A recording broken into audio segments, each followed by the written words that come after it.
പരമ്പരാഗത സങ്കല്പങ്ങളിൽ നിന്ന് മാറി സഞ്ചരിച്ചയാളാണ് ബോളിവുഡ് താരം അമീർ ഖാൻ. വിവാഹം, പ്രണയം, മാനസികാരോഗ്യം, പേരന്റിംഗ് എന്നിങ്ങനെ വ്യക്തിജീവിതത്തിലെ തന്റെ അനുഭവങ്ങൾ അമീർ പങ്കുവയ്ക്കാറുണ്ട്. ബോളിവുഡിൽ മിസ്റ്റർ പെർഫെക്ഷനിസ്റ്റ് എന്ന് അറിയപ്പെടുന്ന താരം ജീവിതത്തിലും അങ്ങനെ തന്നെ എന്ന് പറയാം. എന്ത് ചെയ്താലും അത് തികഞ്ഞ പൂർണ്ണതയോടെയാണ് അദ്ദേഹം ചെയ്യുന്നത്. തന്റെ ജോലിയുടെ ഓരോ ചെറിയ കാര്യത്തിലും ജീവിതത്തിലും അദ്ദേഹം ശ്രദ്ധ ചെലുത്തുകയും പൂർണ്ണ സമർപ്പണത്തോടെ എല്ലാം ചെയ്യുകയും ചെയ്യുന്നു. ബോളിവുഡ് സൂപ്പർ താരം അമീർ ഖാൻ തന്റെ ഒരു പ്രത്യേക ഭക്ഷണക്രമത്തിലൂടെ ഒരു പ്രശ്നത്തെ മറികടന്നെന്ന വാർത്തയാണ് ഇപ്പോൾ സംസാര വിഷയം. കേവലം മരുന്നുകൾക്കപ്പുറം ശരീരം ആവശ്യപ്പെടുന്ന പോഷകങ്ങളിലൂടെ മൈഗ്രെയിനെ വരുതിയിലാക്കാൻ സാധിക്കുമെന്ന് അദ്ദേഹം തെളിയിക്കുന്നു. ചില ദിവസങ്ങളിൽ ഉറക്കമുണരുമ്പോൾ തന്നെ തല വെട്ടിപ്പൊളിയുന്നത് പോലെ ഇടയ്ക്കിടെ ആവർത്തിക്കുന്ന വിട്ടുമാറാത്ത അതിഭീകരമായ തലവേദന.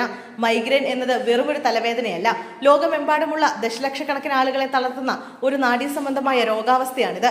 കഠിനമായ വേദന, ഓക്കാനം, പ്രകാശത്തോടും ശബ്ദത്തോടുമുള്ള അമിതമായ സെൻസിറ്റിവിറ്റി എന്നിവ ഇതിന്റെ ലക്ഷണങ്ങളാണ്. പലരും മരുന്നുകളെ മാത്രം ആശ്രയിച്ച് ജീവിക്കുമ്പോൾ നമ്മുടെ ഭക്ഷണക്രമത്തിൽ വരുത്തുന്ന ചെറിയ മാറ്റങ്ങൾ ഈ രോഗാവസ്ഥയെ ഗണ്യമായി കുറയ്ക്കുമെന്ന് പുതിയ പഠനങ്ങൾ അടിവരയിടുന്നു. അതേസമയം തന്റെ ജീവിതത്തിൽ ഭക്ഷണക്രമം വരുത്തിയ വിപ്ലവകരമായ മാറ്റത്തെക്കുറിച്ച് അമീർ ഖാൻ ഹോളിവുഡ് ഹംഗാമയ്ക്ക് നൽകിയ അഭിമുഖത്തിലാണ് തുറന്നു പറഞ്ഞത്. തന്റെ ആരോഗ്യസ്ഥിതി മെച്ചപ്പെട്ടതിനെ കുറിച്ച് അദ്ദേഹം പറയുന്നത് ഇങ്ങനെയാണ്: മൈഗ്രെയിൻ ചികിത്സയുടെ ഭാഗമായാണ് ഞാൻ ഈ പുതിയ ഭക്ഷണക്രമം തിരഞ്ഞെടുത്തത്. ആന്റി ഇൻഫ്ലമേറ്ററി ഡയറ്റ് ആണ്. ഇത് പിന്തുടരുന്നതിലൂടെ എന്റെ ശരീരഭാരം 18 കിലോ കുറഞ്ഞുവെന്ന് മാത്രമല്ല, വർഷങ്ങളായി എന്നെ അലട്ടിയിരുന്ന മൈഗ്രെയിൻ അറ്റാക്കുകൾ ഗണ്യമായി കുറയുകയും ചെയ്തു. ആരോഗ്യപരമായ കാരണങ്ങളാൽ ഞാൻ പിന്തുടരുന്ന ഈ പുതിയ ഭക്ഷണ രീതി എനിക്കൊരു മാജിക് പോലെയാണ് അനുഭവപ്പെടുന്നത്.